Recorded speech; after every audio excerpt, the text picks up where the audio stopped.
Welcome to Coffee and Real Estate. I am your host, Jamey Ice, and today I'm joined by the lovely Janna Seal, which I'm so excited to sit down with you. I know. I feel like we're kindred spirits. I do too. A little bit, so I'm like pumped to dive into your story more. Okay, great. So I want to kick us off. So you're an agent. Yes. How long have you been doing real estate? Since 2013. Okay, 2013. So we're going on 12 or 13. 12, almost 13 years. Yeah. That doesn't sound like that long ago, but that is long ago.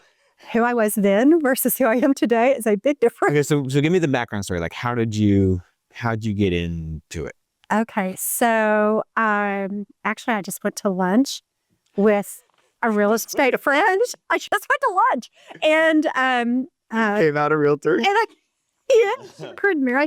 And I actually had been praying for the Lord to establish the work of my hands in a new way because I was sending kids to college. Okay. And we wanted to come through it. A big goal of ours was financially to come through it without debt. Yeah. And I had pretty well chosen secondary options for career after I started having children. Okay. I wanted to be a mom first. And did you have a career before kiddos? Mm-hmm. What? I managed high volume retail stores, flagship stores for Gap Incorporated. I didn't know that. Incorporated, yes. Really? I had management excellence 2 years in a row where they flew me out to California and did all kinds of great things for leadership. I would have rather had a vacation with my husband to Hawaii, but that's okay. We did a working award. And I feel like I ran that marathon well, but when I had children, the lifestyle and the career path did not line up well. Mm-hmm. Evenings, weekends, and holidays. And so I began to kind of take a step back and re-examine my priorities, and my children were first. How many kids? 3. 3. Mm-hmm. And they are now like grown adults. And I have an empty house and all kinds of time. Okay, so take me back to so you're, which this is profound. You're praying for the work of your hands. Say that line again. Yes, that the Lord would establish the work of my hands. I love that. From the song. Yeah. I think it's 90:17. I could be wrong because I get the address wrong, but I get the verse right. Yeah. But that was my prayer. And what a beautiful it's prayer. Crazy when you look back on your life and you don't know why you're in a particular job. It seems like it's not enough. Like, what am I doing here? That I worked for the school district for, whenever we moved to Texas, so that I could at least earn some income. And then be off in the summertime with my kids and be home in the afternoons with my kids. And so definitely a sacrifice play, one for the team, but the fruit far outweighed. So what I loved about looking back on that now is the fact that I met so many people working in the schools. Mm-hmm. Just everybody under the sun. Your network. Yes. I mean, I met so many people. And you're a people person. Yes. So you're praying, you're asking the Lord, which I like. When you ask, I feel like God and the Holy Spirit shows up, which is so cool. So you're praying for this, you're asking for this. You're in this new season. Kiddos going to college, and you go to a lunch. And then what is? So I'm kind of all over the place. So sorry.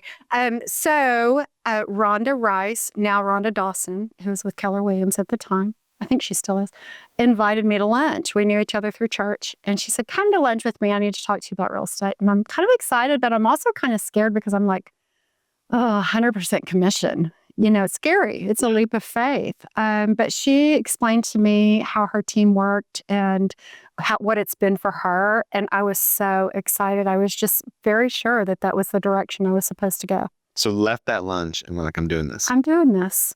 So I got literally 6 weeks later, I had my license. Wow. Okay. It was fast. And how did you do deal? Like what was that first year? Well, by the time I got it finished, I think I did my licensing in July and August, and then I was active by September 1st, and I completed 4 transactions by the end of the year. Okay. And wow, did I learn what I don't know? Mm-hmm. That's a lot of it in the beginning, and how much you need a mentor. Yeah. Somebody to really kind of hold your hand through it all. And so, yeah. And then from there, it was off to the races. And what were you doing? Like, were you just calling people?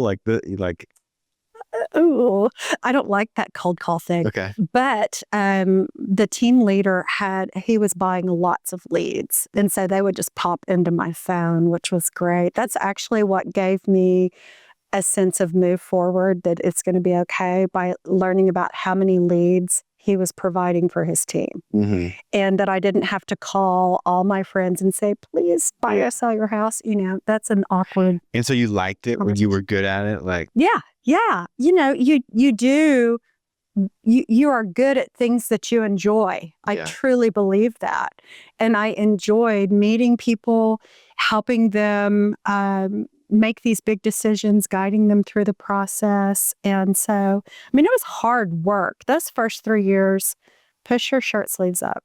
You're going to run hard. And you're going to work probably 2 to 3 times harder than what you would in a mature business. Yeah. It's just a lot more. We used to say all the time, I have the background in sales, and we would say maximum throttle for a minimum time frame until you're off the runway and at cruising altitude. And so that was my maximum throttle time period. You were just going hard. Kids are out of the house. If a lead popped into my phone at 2 a.m, I had my auto text on. You did? No, yes. The first one to respond. You got to make hay while the sun's shining, and even when it's not. Okay, but so unpack for me the high volume retail store. Like, what? We glossed over that. Okay. I'm really curious what that means and what you were doing. Okay. And more specifically, how that equipped you or impacted sort of how you treated real estate. Like, did you learn anything in doing that? So one, what does that mean? 2, what did you learn? What did you take?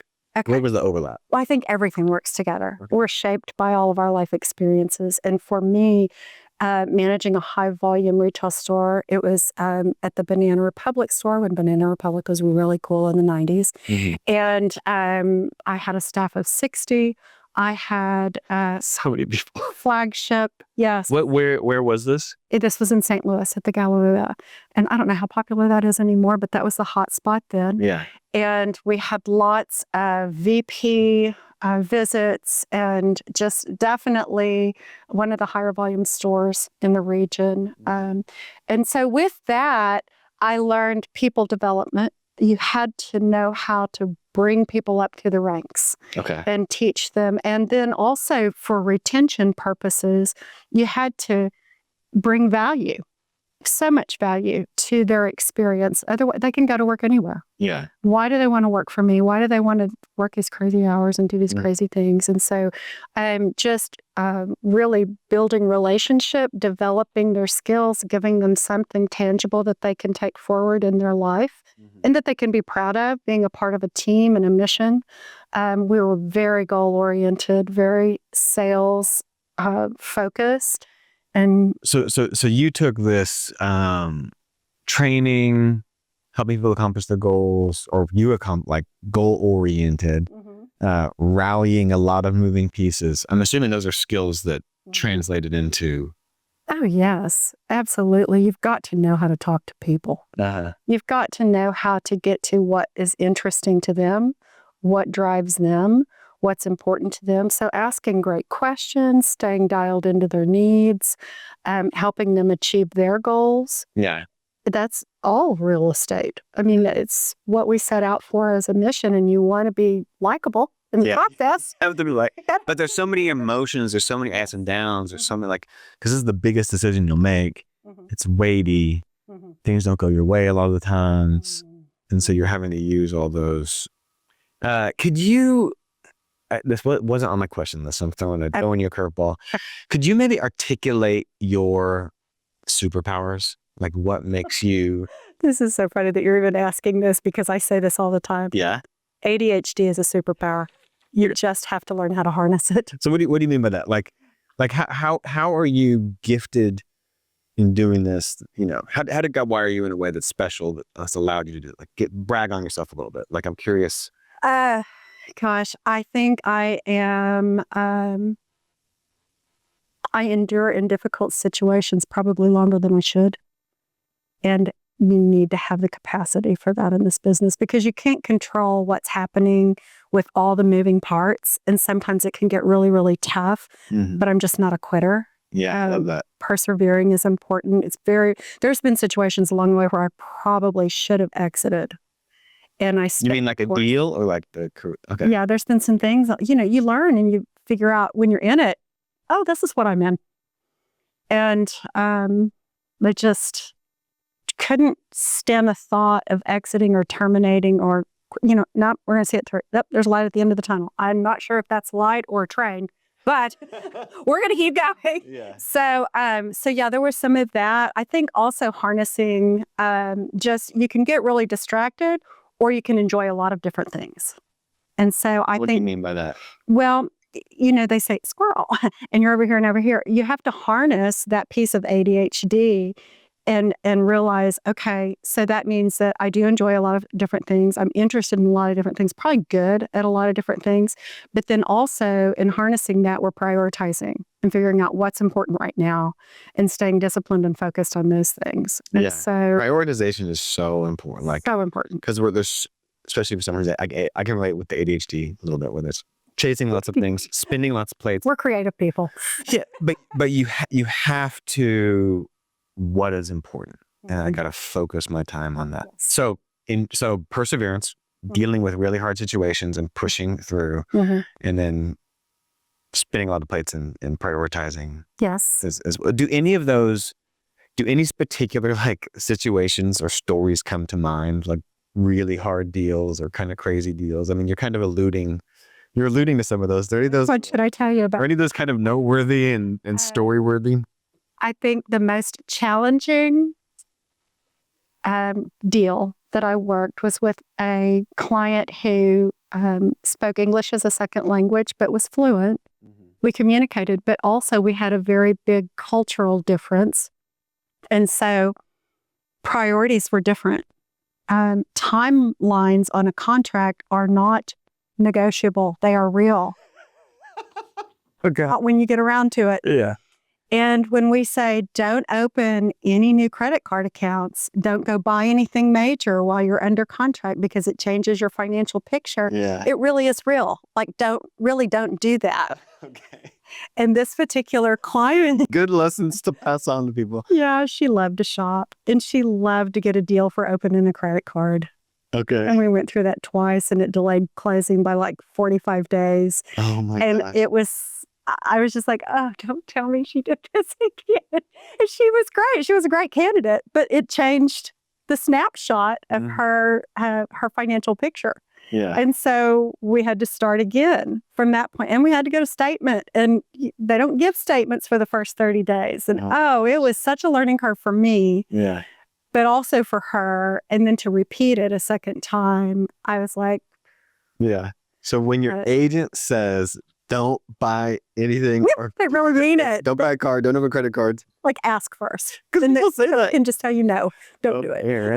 Do you remember like your first deal or so? Like anything like noteworthy or big lessons you learned, or like big mistakes you made? You were like, would never do that again. But yeah, they weren't really in my first deals. Yeah. I think my first few deals went relatively well. There was definitely a learning curve in there though. And, at some point along the way, you're going to make a mistake. We're human beings. We're not machines. And there's going to be something that's forgotten that's important. And God help us if it's something that really impedes the transaction or derails it or whatever. Fortunately, I was in a situation where I did not get the secondary option fee paid in time. The first option fee was in on time. There was a secondary deposit that we were going to make 10 days later. It was needed for the agreement. And I got it in there on the 11th day and the other agent called me out on it. And that meant that the seller could terminate. Yeah.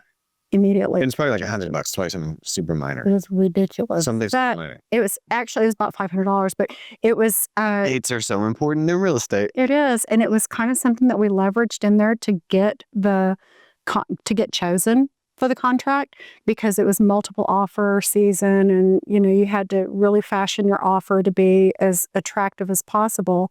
But in the same token, it was a situation. Did you keep it? Did you We finished. You closed it? Closed well. Okay. Really what we lost, they didn't want to lose our offer because it was a great offer, but what we lost was some leverage in negotiation. But my client was so awesome. So real. Had a forgiving heart. And I mean, it was a bump in the road, but she continued to believe in me. And we just worked hard and got it done. And it really didn't even have an overall impact in the outcome. But it was one of those that just grabbed you.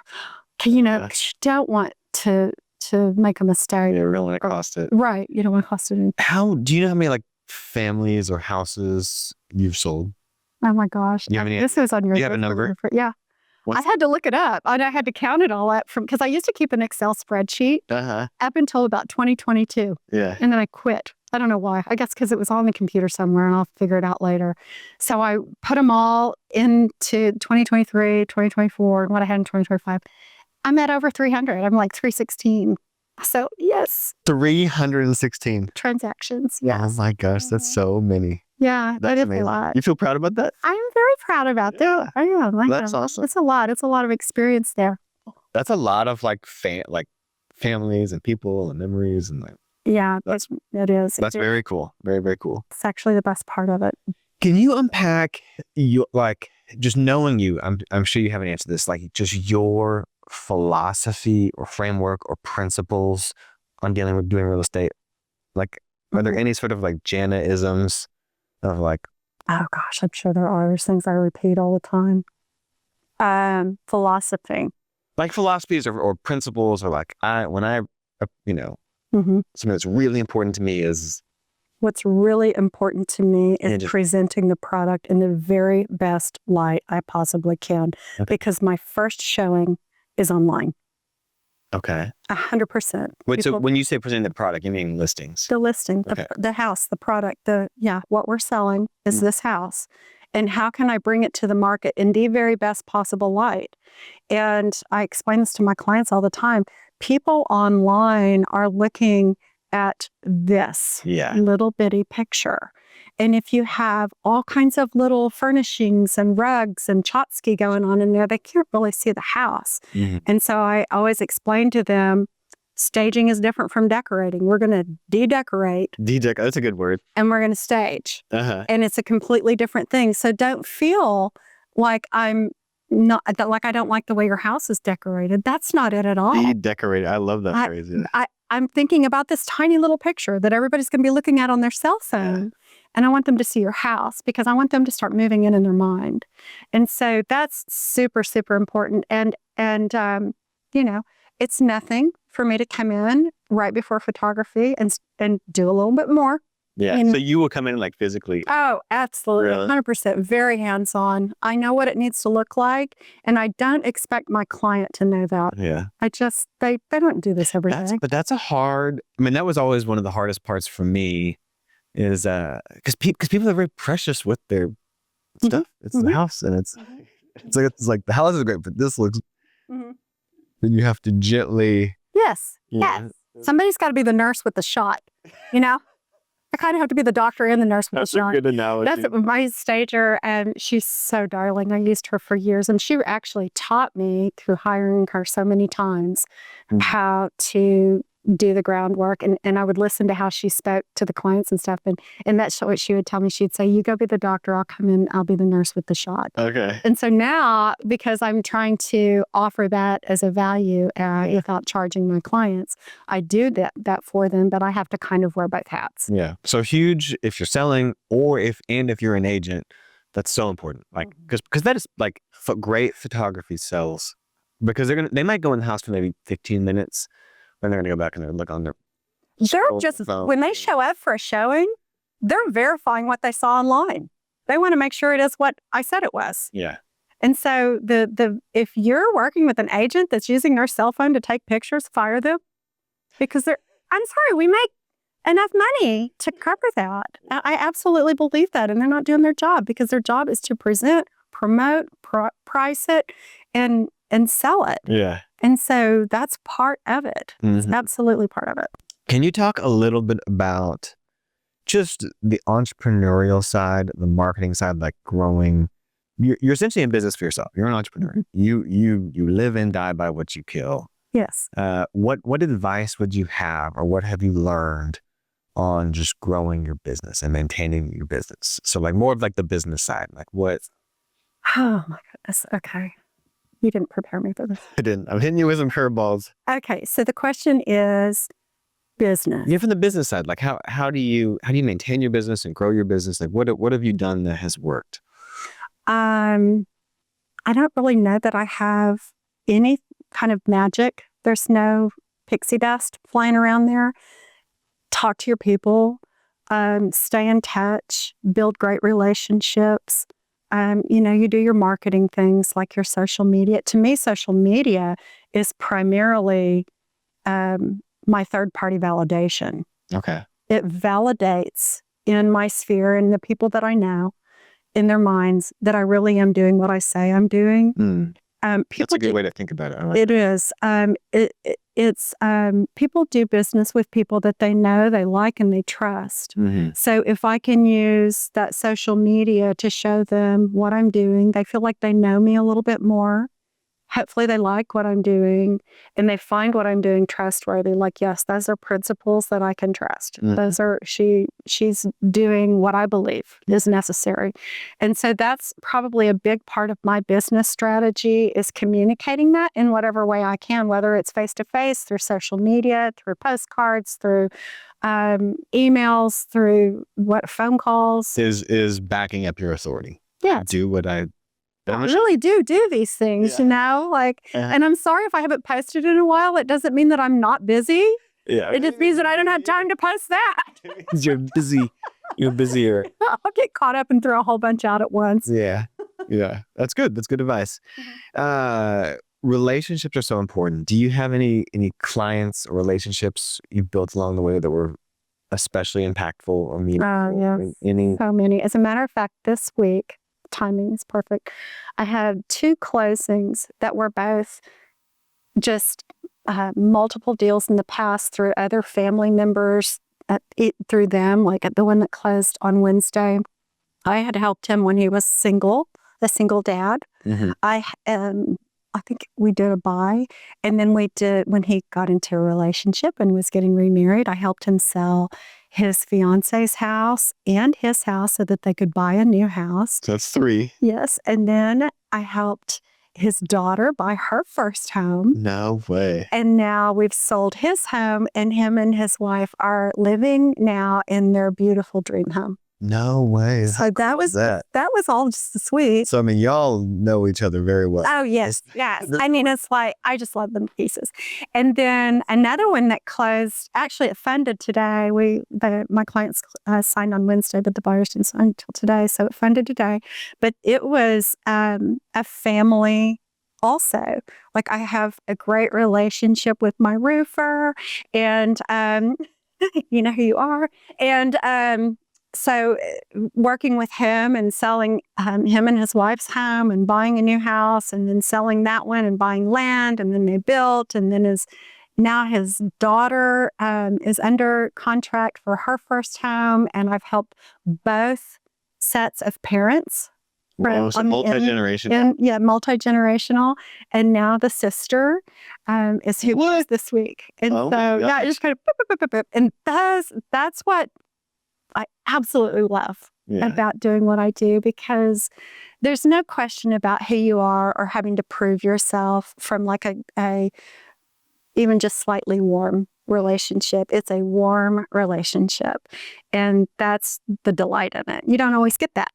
Yeah. But when you do, it's so meaningful. Yeah, and that's that kind of legacy generational roots too. That's I love that. Thanks for sharing that. Mm-hmm. What do you do outside of real estate? Like for fun, when you're not. Oh my gosh. Kids are old. Kids are older. They're grown ups now. I have an empty nest, so I pedal. Okay. What does that mean? Just pedal around. I had more tasks around my house. You know, if in the summertime, there's always more to do because we can clean the pool and we can plant in the gardens and do all the little projects and such. In the wintertime, I'm a little more bored. But I do love to water paint. Oh, really? Yeah. I didn't know that. I'm picking that back up. I used to do it in high school. And artistically and creatively, that was always something that I enjoyed. I almost went to school for advertising and design. Oh, really? Commercial art. That's what they used to call it back then. Now it's called, I don't know, what is it? Digital design, graphic design. Yeah. Well, anyway, so so I enjoy that piece of it, and I've actually wanting to learn how to throw pottery, throw clay. Oh, really? Learn how to spin. Yeah, there's a place in Fort Worth that does that I'm just this close to a class on. You're saying it out like that. You're saying it out I know. now. I said it out loud a lot. Trust it. I'm like manifesting that. But so I just want to reenact Ghost or something. I don't know. But come on, Jerry. But so that, and then I want to learn how to play pickleball. I keep saying I'm going to do it, but I haven't done it yet. But I think it'd be fun. Yeah. And I think it's within my bandwidth because it's such a small little court. So I don't know. We'll see. But I have a lot of interest. It's just getting it on the schedule and getting it done. Yeah. So. Piddling. I like. Piddling. I mean, I like that. I'll fix anything. I'm a fix-it fox. Yeah. So yeah. So if it's broke, don't throw it away. Can you talk a little bit about well, I wanted to dive into a little bit of self-care and what that means to you. My assumption is faith plays a role in that because you like kicked this off strong talking about that. But, you know, I think real estate is challenging. You're dealing with, again, we talked about emotions, hard things. You got to go, you got to push. Sometimes it's like, and when it's busy, it's like your brain's in a million places. And if you don't take care of yourself, it's very hard to show up, especially when emotions are high. Yes. Can you maybe just unpack sort of what self-care looks like for you or means to you, either from a faith perspective or just rhythms and like things that you do that help you show up to be your best for your clients? It all rises and falls on prayer. Okay. I'm grounded in my faith, and I definitely believe that the Holy Spirit orders steps and guides and helps me with my thought life, and just clinging to the promises within Scripture to strengthen me inwardly. Not just saying the promises, but believing them. Mm-hmm. Sometimes it's be still. Yeah, you gotta be still. Do you have a rhythm for that? Like what does that look? If I don't get it done first thing in the morning, it's not going to get done. Mm-hmm. It just gets pushed to the wayside. So I get up first thing, grab my coffee, find my favorite little spot to sit on the edge of the island, and open up some type of study. I do Bible study fellowship. Oh yeah, really? We're the discussion group leaders. And you're a discussion group leader? Mm-hmm. My dad was like a BSF leader for like years and years and years. Yes. And so I absolutely love that. This year was my first year to do that, to actually lead. And so that takes quite a bit of time and preparation. But I also like to have just my time with the Lord that's not about having to serve or having to give, but it's just to receive. Mm-hmm. And, crazy story. Just this year, we were studying Revelation, and you would think, oh, wow, but really it's full hope. And I was going through a very, very difficult transaction, just very challenging. The market had changed. We weren't getting numbers that we had hoped for. It was a challenging property to sell because of some of the dynamics of it. And just emotions were high across the table, and having to stay steady and keep myself centered and not emotional, not giving way to that. And I was just like, at one point I was just like, oh gosh, you ask yourself, is this really worth it? The stress that you carry, and are we ever going to get to the finish line and things like that? And that was the week that we were studying chapter 14 and enduring patiently. And I was like, okay, Lord, we're going to stay in that. So I'm going to learn. Endure patiently. A deeper level of enduring patiently and knowing that He's in it and He's going to show up in a way that I cannot foresee. and it's all going to work out. And so that's a huge piece of it too. And I'll tell you the other piece of it, Jamey, was, in sales and especially in commission sales, without faith, I think I would look at you as a prospect and money. And I didn't want to do that. You are a relationship to me. You're a human being. I want to serve you. I want to give my best to you. I want to give more in value than I take in compensation. And how do I do that if I don't place my faith in provision in something bigger than me? Otherwise, it just becomes, are you going to deliver? And now with understanding that piece of it, that the Lord is my provider, I go to him for that so that I can be free with you. Yeah. I can be free to go wherever you need to go. If you decide, okay, Janna, I've decided I'm not going to sell, or I don't want that one, I want this one, or it's taking longer than maybe what some people had originally intended, it's okay.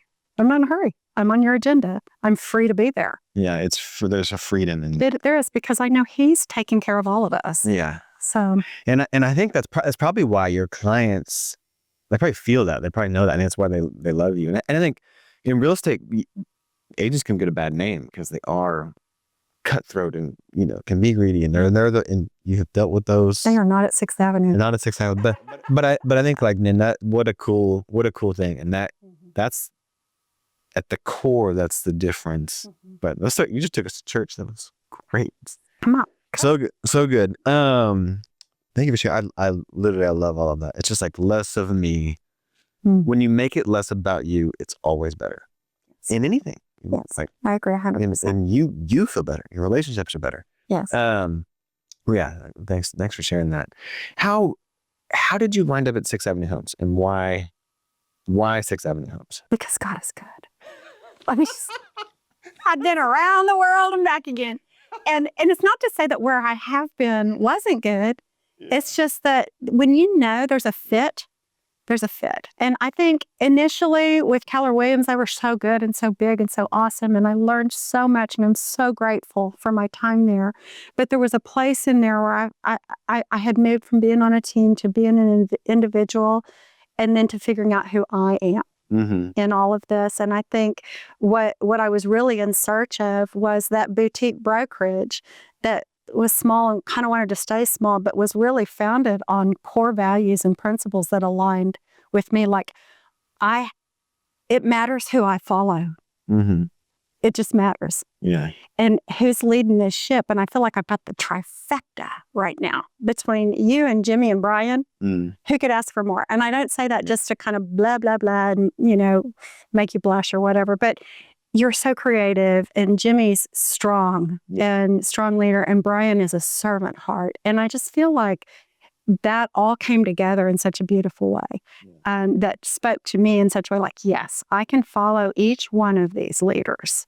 And I know that they are pointed in the right direction and going to take us places. And then the dream and the visionary of what you want to grow 6th Avenue to be, all of that was very exciting to me. Yeah, well, I appreciate the kind words. We're glad to have you here. And I think you are a big contributor of that. You are, a part of that culture, meaning the team and speaking life, and because the culture really is like shaped by the people in it, and there are those that contribute, and some that are just but you're a big contributor to that, so I appreciate that. Thank you. Okay, I'm gonna get into some quick rapid fire questions real quick.